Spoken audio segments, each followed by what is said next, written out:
In this video, I really want to talk about how fishing and football actually relate. You know, we're here in the beginning of September and football season is starting to get going. I absolutely love football, but whether or not you love football or not, I think that this is a good thing for you to be able to see fishing a little bit differently when you're out there. And I know that for me, a lot of times in the month of September, you can run into some tough fishing. And so understanding this one thing about fishing that relates to football really can help me to stay motivated out there on the water, because sometimes as soon as these things click for us, it really opens everything up. It really allows you to see exactly what you can be, exactly what you should be doing, so you can catch more fish and catch bigger fish. So in this video, I'm going to talk all about that. Now, before we get into it, because it is the month of September, I am running a new sale over at Finn Fishing Apparel. I'm not sure that I'm going to run this the entire month. It's really going to be until the inventory is gone.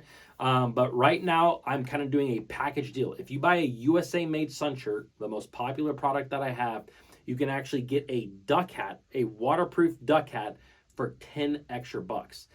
So this is a $36 hat. So that's like over 70% off on the duck hat by itself. So it's one of the best deals that I have done, and it is live right now over on the website. So if you guys want to take advantage of that deal, I will leave links down below. Again, this will only be really until I have duck hats left in stock, because I don't have a ton of them.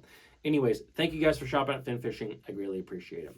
All right, let's talk a little bit about football, and then we'll talk a little bit about fishing and how it all relates. Now, one of the terms that you hear a lot in the football realm, especially when it comes to the quarterback position, is that you will hear guys, especially when newer quarterbacks are starting to like get into a rhythm, what you hear a lot of guys talk about is how the game will start to slow down for that quarterback. When a quarterback really starts to get good, the game starts to slow down and they start to have like really good vision, is something that you hear a lot about.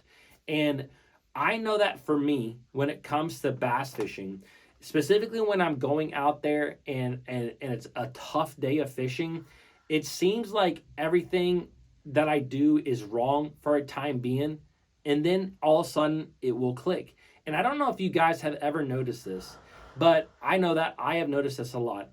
The days where you go out and you catch fish, like a lot of fish all the time, it seems like those days are uber slow. Like it seems like you have a long day. Now for me, when I'm tournament fishing, it just seems like you have all day to catch fish. When you're out there and you're struggling, it seems like time flies by. And so I have seen it a lot where when you're out there bass fishing, there are times where it is a struggle. It is really tough to kind of dial something in, but then all of a sudden you get a little bit of a clue. Something starts to click, and what happens is it really just slows down for you. It really slows down and you're really able to see everything. You're able to see exactly what you need to do. So let me put this into perspective with a couple of different times that it has happened to me out there on the water. I remember a long time ago, I was fishing a Bassmaster Open on the James River down in Virginia. And I had been primarily concentrating on fishing around vegetation. And I had fished a ton of vegetation, primarily lily pads and this like offshore grass. I'm not even sure what it was called, but I had been fishing a lot of that. And I had found a couple of areas where there's some fish, but I was really struggling to get bit. And for whatever reason, it dawned on me that in an area where I had been catching them on this grass, that I should actually go and check out some cypress trees that were in that exact area. So when the tide kind of got up, I actually went to the cypress trees. I started fishing the cypress trees and I started catching a lot of fish. And in that moment, I realized that I could follow the fish throughout the tides, but depending on if the tide was really low or really high. And so I started going to the exact same areas where I was catching fish on low tide, which is typically the best tide when it comes to a tidal water fishery.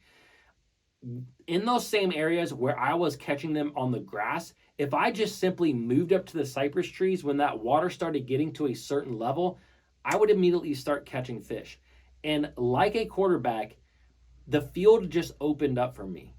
In a matter of like a 10-minute window, I realized exactly what I needed to do in order to catch fish. It opened up to me. Everything slowed down. I was able to see exactly what I needed to do, what I needed to throw, and where I needed to catch fish. And another time I was fishing another Bassmaster Open down on, and these are lakes that I really never been to. So it's not like I had really any prior knowledge. These are like little light bulb moments that just go off in your head.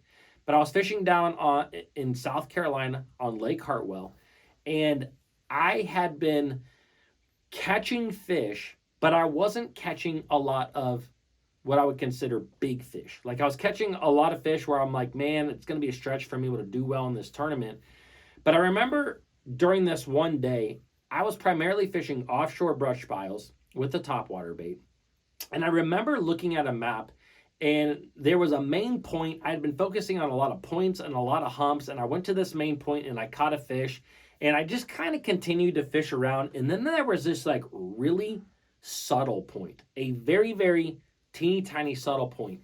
And when I got over to that subtle point, I made a long cast across it and I caught a fish. And this was like well before forward facing sonar. And I ended up getting in my boat, idling, and I ran over this brush pile. I ran over this area and found that there was like a huge brush pile there.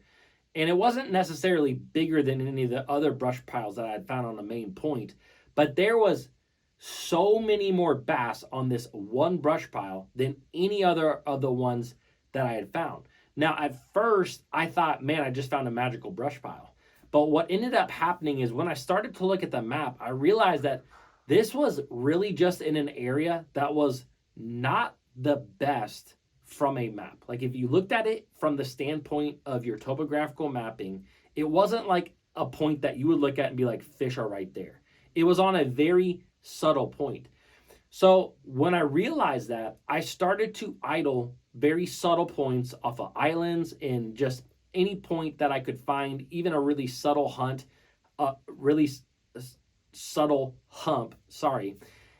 And what I found is that the brush piles, I didn't find as many brush piles on the subtle points and humps as I did on the main ones, but the ones that I found on those had a massive amount of fish.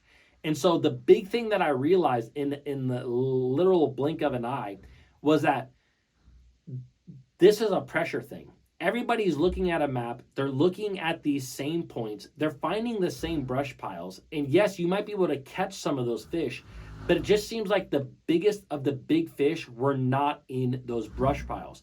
When I started moving to the ones that were a lot more subtle, those were the ones that had the big fish. Now, on the first day of that tournament, I was actually in, I believe, 12th place after catching, I think I was like around 14 pounds, which was they were all spotted bass on this particular lake. It was a really good bag in a Bassmaster Open of over 200 anglers. And I really had it kind of dialed in. This was back in 2020. But what ended up happening to me, and this is just to end the story so you guys know what happened. The next day it got really cloudy. Those fish pulled away from those brush piles. I did not have any kind of live scope or live sonar. I didn't realize that these fish would literally position 50 yards away from the brush pile on nothing. And that is something that they were doing there. Guys who had live scope saw the fish, caught the fish. Guys like me who did not ran around fishing brush piles and struggling to catch fish.